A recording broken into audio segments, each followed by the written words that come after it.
So you waited till the last minute to prep for Ramadan. Judge-free zone, I'm glad you're here. Inshallah, in 10 minutes or less, I will give you a comprehensive Ramadan wellness guide, and if we have time, talk about my outs and ins for this Ramadan. Assalamu alaikum, queridas. Welcome back to the Muslimahs Making Moves podcast. I am your host, Aqilah El Pope, and I got a low battery and a script, so inshallah that keeps me on track. We got 5 tips, so lock in. Number 1 is make your intention to strengthen your iman, your relationship with Allah subhanahu wa ta'ala and Islam. Your niyyah is everything. In Surah Al-Waqiyah, Allah subhanahu wa ta'ala tells us, "And have you seen that seed which you sow? Is it you who makes it grow, or are we the grower?" If you have chronic conditions like I do, you know how frustrating it is when you have to break your fast. But I don't want you, if you are also in the situation, to focus on that. I want you to focus on doing your absolute best and leaving the rest to Allah subhanahu wa ta'ala. Now, in order to strengthen your iman and your relationship with Allah subhanahu wa ta'ala, I strongly suggest you learn the 99 attributes of Allah subhanahu wa ta'ala. When I did this, it was such a pivot in my relationship with Islam and with Allah subhanahu wa ta'ala, because so many of the attributes are so beautiful and so they're always relevant. But especially when I was going through certain things, like reading the attributes gave me so much peace in my heart that Allah subhanahu wa ta'ala was Al-Qudus and Al-Wudud and Al-Wali and all of these beautiful things. You can follow me on Instagram here at Aqilah Safiya. I should be doing a attributes and affirmations series during Ramadan, but if you're going to be giving up social media or you like journals, I have my attributes and affirmations e-journal over here. It's going to be 50% off. Today's the last day, but there will be a Ramadan sale, so just keep your eye out for emails or, YouTube community posts. The e-journal includes affirmations I created that are near and dear to my heart with all 99 attributes of Allah subhanahu wa ta'ala. It has a Ramadan tracker, so the days where you are menstruating, you can kind of have those gapped and then remember the days that you missed, because sometimes the days be fluctuating. And then there's also a journaling space and a planner, all the things. Number 2, focus on high quality protein and high fiber at suhoor and iftar. A lot of people like the weight loss aspect of Ramadan, which is a little problematic, but we'll talk about that in a later video. But unfortunately, a lot of that weight loss is not fat, it's muscle, which we do not want. It's natural that your body is going to want to crave fats and carbohydrates because bang for buck, those are the most available and most giving energy sources or fuel substrates that your body can get. But when you're not focusing on protein, that's where you are losing that muscle tissue. The average American gets 10 to 15 grams of fiber a day, which is half of what we need. However, research shows the average protein intake is above average.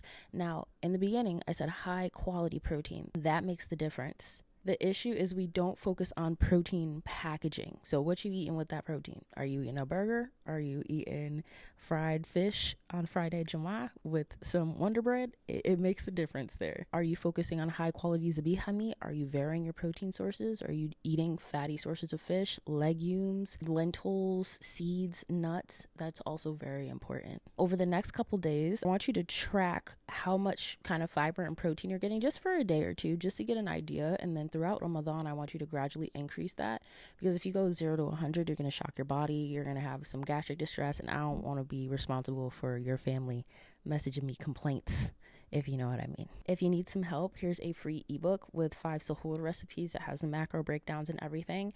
And then if you do want a little bit of extra help, I also have this ebook right here. It has 15 recipes for breakfast. There's 5, there's lunch, and then there's dinner recipes. So you can lunch and dinner, you can use those for iftar, or the days when you're menstruating, you have all of these that you can easily do. They're all under like 15-20 minutes of prep. They use things like instant pots, overnight recipes. I try to make it as simple as possible for you guys. That one's also gonna be 50% off, last day today, but there will be a Ramadan sale too. Now, this ebook also includes my favorite kitchen appliances. It includes information on the importance of macronutrients, of fiber, of protein, because having easy kitchen appliances is really important when you have low energy, especially if you have a chronic illness, or you're like me and you have chronic illnesses and you're neurospicy. But yeah, if you want to save your coin, this ebook, the 5 suhoor recipes, is a good start. Number 3, do not eat a sugary breakfast. Eating a lot of sugar can spike your blood sugar, your blood glucose early in the morning, which can leave you having energy crashes. It can make you sluggish. It can leave you not having the energy to actually worship. Same thing with iftar. But you don't want to be spiking your glucose and then having all these peaks and valleys, because the higher those peaks are, the lower the valleys are going to be, and your body's going to crave more carbohydrates, more fats, those things that give you quick sources of energy. And you don't want to be hungry throughout the day. So focus on those high fiber, high protein meals that I talked about, and focus on savory breakfast, right? Having your dates is great because the dates have electrolytes in it, which we'll get to next. But focus on things like eggs, fatty fish. I know that sounds weird, but salmon, quinoa, Brussels sprouts for breakfast hits. Savory breakfasts often include a lot of protein and a lot of healthy fats, which can help you stay satiated throughout the day. I'm not talking about greasy stuff, samosas, like mac and cheese, fried chicken, any cultural foods. Focus on things that are found in the sunnah. And you can find tons of videos talking about that, but we don't got time today. And if you want access to my free Muslimah wellness group, you can join here. Inshallah, I'll have iftars based on time zones. So if you don't want to eat iftar by yourself, you don't have to. So inshallah, you find that helpful. There's also freebies on there. I'm working on a meditations course using Allah subhanahu wa ta'ala's attributes and affirmations and all of the things. So the waitlist is growing there. Also, if you've joined and you haven't not gotten an email, check your spam. That seemed to have been an issue with a lot of people. Turn on your post notifications too when you download the app. Number 4, we've talked about this before, but don't stuff yourself. Focus on the sunnah. It's 1/3 of air, 1/3 of food, and 1/3 of water. This will help you prevent gastric distress. This will help you not overeat at iftar and at suhoor, and you don't want to mess up your sleep by overeating at iftar. And then you can't make tarawih, right? You feel like you're going to throw up when you're going into sajda. Like you don't want any of those issues. So sticking to the sunnah is going to be a majority of the things here. And number 5 is electrolytes. Dates and water. I believe the Prophet ﷺ also used to do this, where he would infuse his dates in water overnight and he would drink that to help him stay hydrated. But if you don't want to sit your dates in overnight, then I like to just pair my water with dates and a pinch of sea salt. That way I'm getting magnesium, I'm getting potassium, I'm getting sodium. And we don't just lose water at night when we sleep, right? We also lose electrolytes, which is why it's so important to replenish them. If you're not a fan of dates, I used to be there too. You can also drink coconut water. It's an amazing way to replenish your electrolytes, make you hydrated, and prevent migraines throughout the day, because that's one of the chronic conditions I deal with. Coconut water or doing this date water salt combination makes an immense difference. Now, this is a bonus. Learn to say no. When you say no to more things, you're able to say yes to other things. So say no to just wasting your time on social media, so you can say yes to focusing on ibadah. Say no to being around people who gossip a lot, so you can say yes to being around people, spending that time with people who bring you closer to Allah subhanahu wa ta'ala.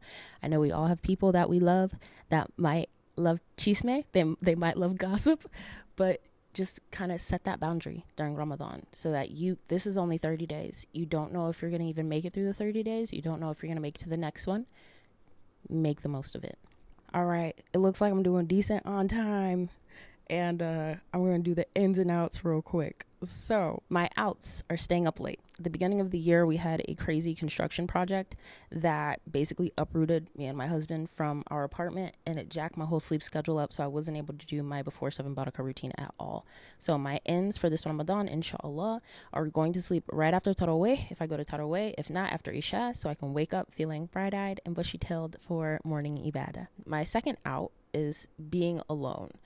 And my in is spending more time in community. I spent a good chunk of my 20s just focusing on myself, so focusing on self-improvement, being in solitude, not necessarily being lonely, but like really, really spending a lot of time strengthening my relationship with myself, with Allah subhanahu wa ta'ala. And Alhamdulillah, now that I've worked so hard on myself, Allah subhanahu wa ta'ala has brought Muslim women into my life who are also in that same realm, and I've never really had Muslimah friends, so it's very exciting. So I want to make more time for community, inshallah, this Ramadan, and not just be in my little turtle shell.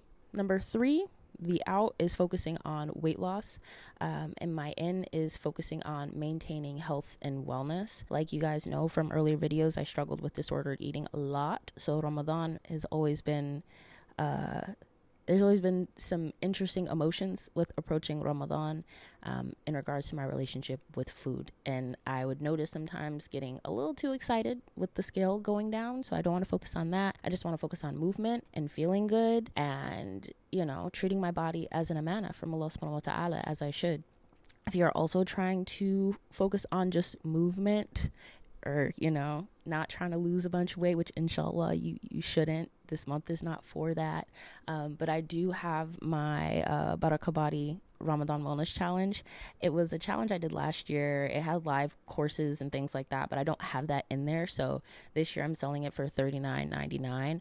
And I'm going to be giving 30% of the proceeds, inshallah, to Sudan or to Palestine. So if you want to be, you know, giving in charity and also, you know, taking care of your body, then that is it's a cool option, I think. So yeah, I don't want to keep it too long. I have a lot of things to do. I'm actually at home and right now because I had a family emergency. My stepfather passed away earlier this week. Allah yarhamu. So please make dua for him. May Allah subhanahu wa ta'ala make his grave spacious and grant him Jannat al-Firdaus. Please say Ameen. But yeah, just make dua for me and my family, inshallah. Oh my goodness, I was so close. I was literally right there. But yes, inshallah, you guys all have an amazing Ramadan. You're able to experience the entirety of this Ramadan. Your family is able to experience the entirety of this Ramadan. And may Allah subhanahu wa ta'ala bless you with many, many, many more and make it fulfilling and abundant. As always, Assalamu alaikum wa rahmatullahi wa barakatuh.